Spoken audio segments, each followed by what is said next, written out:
Hey guys, it's the Tinman. Early in my morning, but you know me. It's never too late to start putting out some word to make sure people have information so they can choose in part on their safety, their livelihood, their children's safety, you know, whatever might be going on. Here's some people going out to have a lot of fun.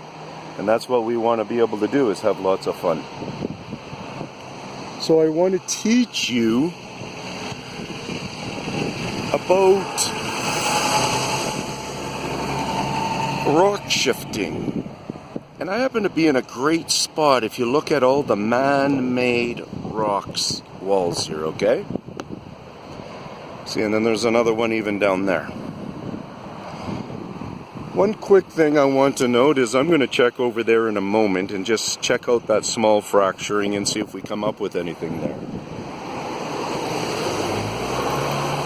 Another thing I want you to realize is look at that wall. You see how it's on a slope? It's quite a steep wall. They built this one Lego block style, interlocking all those blocks. You see how they interlock? They got a lot of skill. You just study that. You see those couple of holes there? That's from when they did the blasting of this rock off of the mountain in some near location, probably this site. And yeah, and they reutilized the rock to build walls.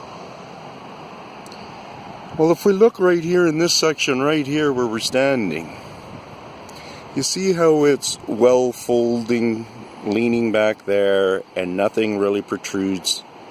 Well, yeah, if I look at the camera it's better. Nothing really protrudes each other, especially the ones on top. There's no shelving, above shelving. So you see this right here. And keep watching that part. Look at how that protrudes. Look at how it acts different. Look at how right there that one gives a shelf. I'm not saying this is them, but if this is the same guy who was making the wall, here he's starting to fail, and he's doing a worser of a job. But so let's just pretend we believe it is the Bigfoot. It is some creature or something like that coming in here, some people coming in here, whatever you want to think, and pulling them out. Because doesn't that look like that one there could be shifted outwards a bit?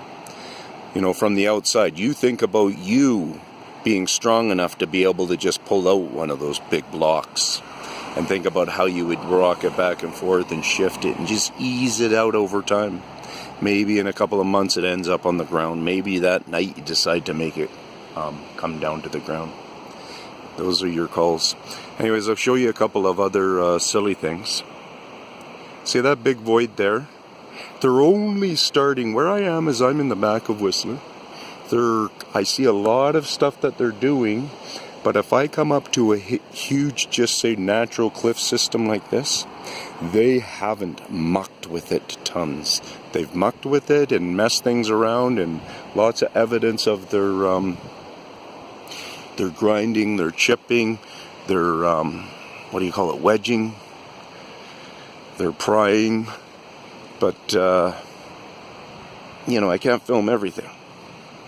This has just had the spray grass sprayed on here.